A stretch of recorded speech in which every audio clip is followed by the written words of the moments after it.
So I know my job is to sing as being a part of the band, but I'm going to talk just a little bit.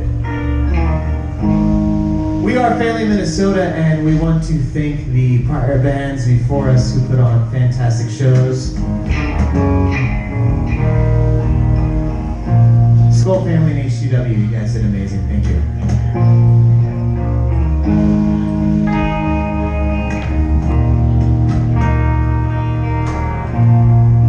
We're gonna sing about girls and boys and relationships and ups and downs and all that stuff tonight.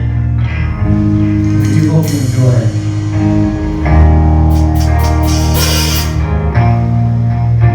This first song is called Old and Sad.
It's Sophie here, and welcome back to From the Front Row.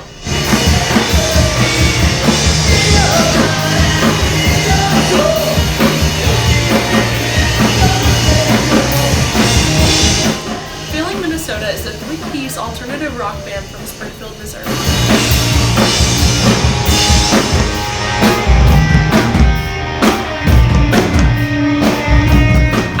Failing Minnesota November 23rd at Front of House Lounge before their show that night with HTW and Skull Family.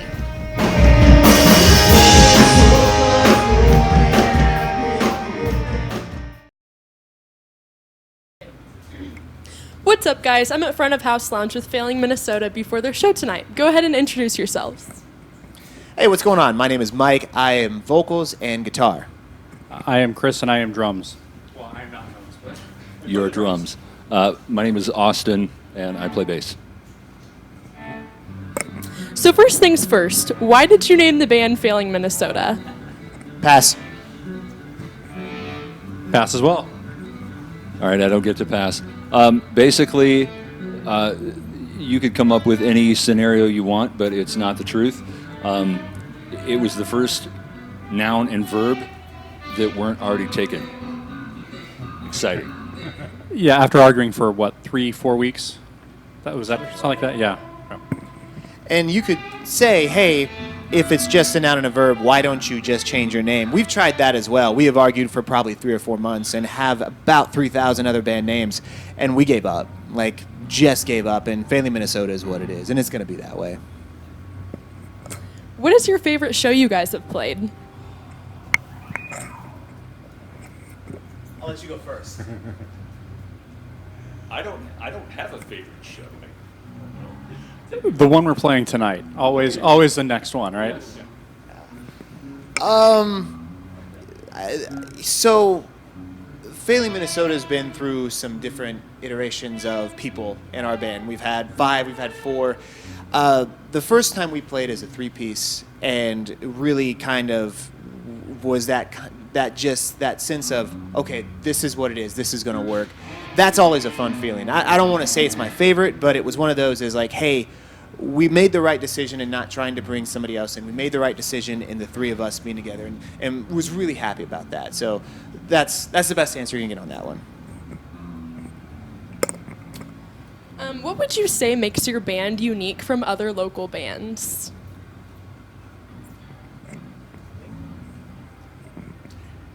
You're the singer. You're supposed to be the one to talk. Yeah, I will. Soon. I just want to have you give an answer, and I'll give a better one. Okay. Oh, Jesus Christ.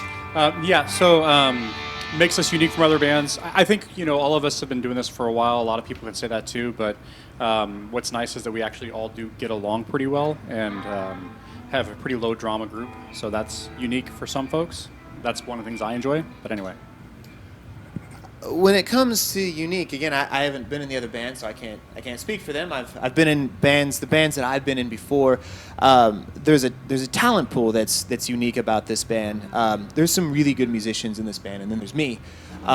So we're able to. I try to keep up with them as much as possible. But what is unique about this band that I've noticed from a songwriting standpoint, when we go in with songs, if whether I go in with a song idea or Chris goes in or Austin goes in with a song idea, what comes out is an entirely different, entirely better song that has all three of our fingerprints on it. And that's never happened before to the extent that it happens now. So I think that's a unique thing is when we go in with a song, whatever was in my brain when I come in with something is something entirely different and something so much better with these two, basically all three of us getting in and writing this thing over again. So I really like that. So you guys have 2 albums out now. What was the process like for creating those albums? I wasn't involved in the first, and I was halfway involved in the second. I'm so excited to be involved in the third part of this, which we have 2 songs recorded now, which we're so proud of. We haven't released them yet, but we're extremely proud of those. So I'll let these 2 talk about that process. So with the first one, it was an EP that we recorded in our former singer's home studio, and so that was completely just self-produced. And then with the second one, we recorded with Kevin Gates at Engaged Audio, and we took about a year and a half probably, I think, right? Maybe a little bit more to do that. And, that full-length album, we're really proud of that. And then after that happened, Mike came in during the recording of that, and then we are now moving on to doing other stuff, again with Kevin Gates. But it's been a long process. I don't really have a whole lot to add other than just to kind of piggyback off of what Mike said about just being in this group that makes it a lot of fun. We all come from very different musical backgrounds. I grew up, my musical upbringing was in worship music, playing at church. These guys were playing in bands out and doing regional touring and things like that. So I feel like we all kind of have a unique perspective that we bring to this band that really makes it a lot of fun. And that plays into the recording process too, because we all have different experiences recording, and we just bring different knowledge sets and skill sets to the table. And then when we have somebody like Kevin able to provide an outside ear to that, and kind of like what Mike said about all of the pieces coming together, when he is involved, he's able to kind of stretch what we might think would work or what would fit and make it even better than what any of us could ever come up with on our own. So that's a lot of fun, and we're super excited about all of the new stuff that we're writing and getting to where we can record that and put it all out there together for the masses, as it were.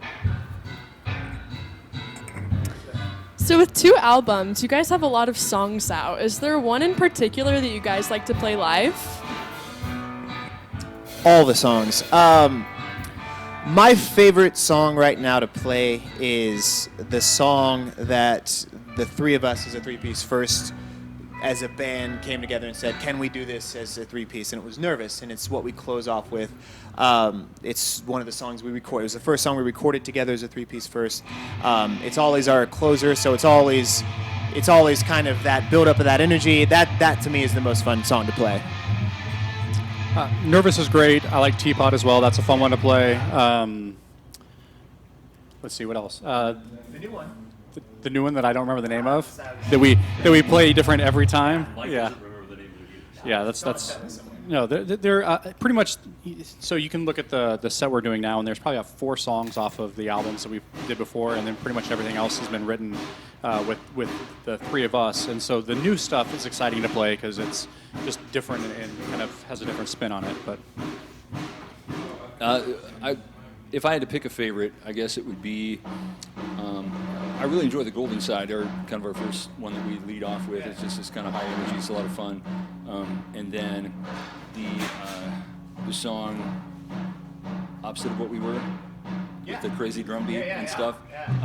That again just kind of happened organically, and Chris was like, "Hey, I've been playing around with this rhythm, and let's see if we can come up with something to it." And it came together fairly quickly, and I think we're all pretty happy with how it turned out. It's a lot of fun to play. And there's a drum beat going on behind us, so hopefully that doesn't drown us out. But that's a fun song to play too, whatever they're playing back there. Okay, this is a good one. If you could play an opening set for any band, yeah, they're all right. Okay, okay. If you could play an opening set for any band of all time, what band would it be and why? This will change weekly for me, probably depending on what I'm listening to. Right now, I'm in a huge Jimmy Eat World kick. They just released a fantastic new album that I love, and that's probably them and Blue October are probably the bands I've seen the most. But I would love just to play with them, to get to see them, and then to be able to say I share a stage with them. All right. I'm going to go with Weird Al Yankovic. No, I'm kidding. I do like Weird Al. I've seen him 4 or 5 times. But no, I would say probably the Juliana Theory would be great if they were still around, or the band Elbow from the UK. I'm a big fan of theirs, and it would be amazing to open up for a band like that. Well, if Juliana Theory we were opening for them, they'd be back together again, which would be great. So that would be one of mine as well. And if you've never heard the Juliana Theory, you should fix that because they're amazing.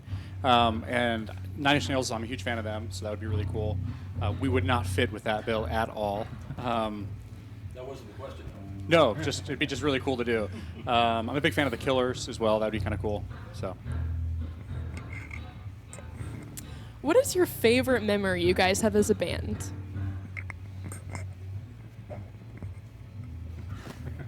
I'm going to say, just speaking to Failing Minnesota as it is today with 3-piece, my favorite memory was probably when we got our mix back from producer Kevin, just a rough board mix from the first song that we recorded together as a 3-piece, and just thinking, this is so much better than I ever thought it was going to be when we were putting this together at the rehearsal space. And it was great to know that we all 3 contributed equally to that, and just poured so much of ourselves into that song, and then to hear what Kevin was able to do with that was great. It makes me so excited anytime we come up with something new, to think about the next time we get to go into the studio and record that, and then get to hear what we do, since we all kind of take shifts and record in layers and things like that. Just to hear the final product is just really, really cool. So what I would say is I've been around from the beginning with all this stuff, from the first Facebook post all the way till now. Unlike this guy over here, who's just been 6 months. I show up. Yeah. And so for me, there's in multiple iterations of the band, we've had 5 members, we've had multiple people leave and come and go, and there's always been this kind of chaotic feel to it. And so whenever the 3 of us first got together and started working on some stuff, the first practice we had, I don't know if I can even be heard at this point. We'll see. But with that first practice, it was a lot of, is this going to actually work or not? And so then whenever we were actually able to play something and oh yeah, this will actually work, that was a pretty cool thing. So both of those, I will use that as an answer. And I'll also say that, I don't know if you're aware of this, but Failing Minnesota isn't the most name recognizable band yet, in America. There's a few other bands that go before it. So when we play shows, we're not packing out houses every single time, or any time at this point in time. So many of the fun moments are just getting together as band practice or anything, just having conversations about how good that song we played that was, or man, that really sucked, and joking around and having fun after that. The parts that aren't even tonight are so much fun, just the 3 of us bonding as a band and becoming that type of family. So I really enjoy all of that. I could do something different. All right. I'm not going to. It's phones. I'm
on a great show that night, playing both originals and covers.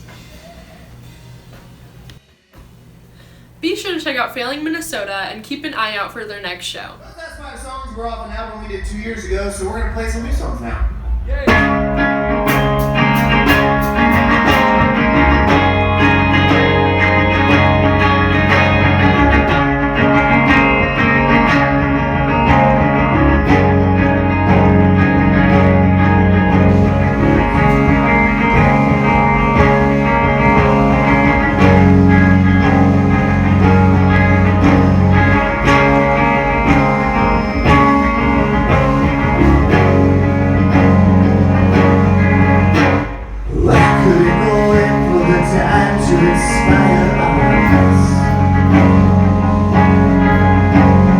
So put down the covers and broke down the years built up.